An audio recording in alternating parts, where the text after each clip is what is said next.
Mukunda jewellers మొట్టమొదటి factory outlet ఇప్పుడు కూకట్పల్లి, కొత్తపేట్, సోమాజిగూడ మరియు ఖమ్మంలో. తిరుపతి జిల్లాలో గురువారం రోడ్డు ప్రమాదం జరిగి 4 మరణించిన ఘటన జరిగిన గంటల్లోనే ఇప్పుడు చిత్తూరు జిల్లాలో మరో ఘోర రోడ్డు ప్రమాదం చోటు చేసుకుంది. చిత్తూరు బెంగళూరు హైవేపై మొగలిఘాట్ వద్ద బస్సు, లారీలు ఢీకున్నాయి.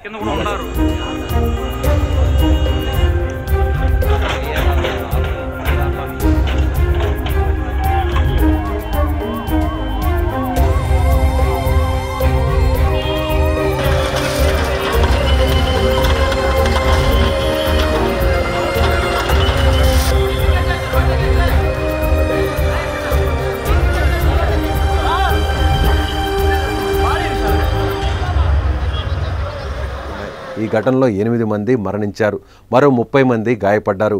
ముందుగా ఒక లారీని ఢీకొన్న బస్సు ఆ వెంటనే మరో లారీని ఢీకొట్టింది. ప్రమాదం జరిగిన వెంటనే పోలీసులు, స్థానికులు సహాయక చర్యలు చేపట్టారు. గాయపడిన వారిని చికిత్స కోసం హాస్పిటల్కు తరలించారు. క్షతగాత్రుల పరిస్థితి విషమంగా ఉండడంతో మృతుల సంఖ్య మరింత పెరిగే అవకాశం ఉంది. ఘటనపై పోలీసులు కేసు నమోదు చేసి దర్యాప్తు చేస్తున్నారు.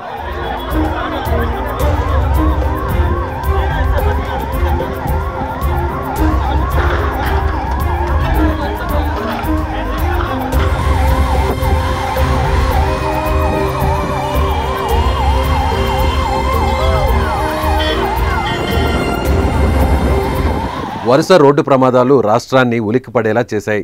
తూర్పుగోదావరి జిల్లాలో సెప్టెంబర్ 11న తెల్లవారుజామున ఘోర రోడ్డు ప్రమాదం చోటు చేసుకుంది.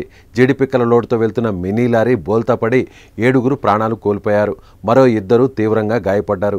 గురువారం కూడా తిరుపతి జిల్లాలో ఘోర ప్రమాదం జరిగింది. చంద్రగిరి మండలం బాకరాపేట కనుమ రహదారిలో కంటైనర్ లారీ బీభత్సం సృష్టించింది.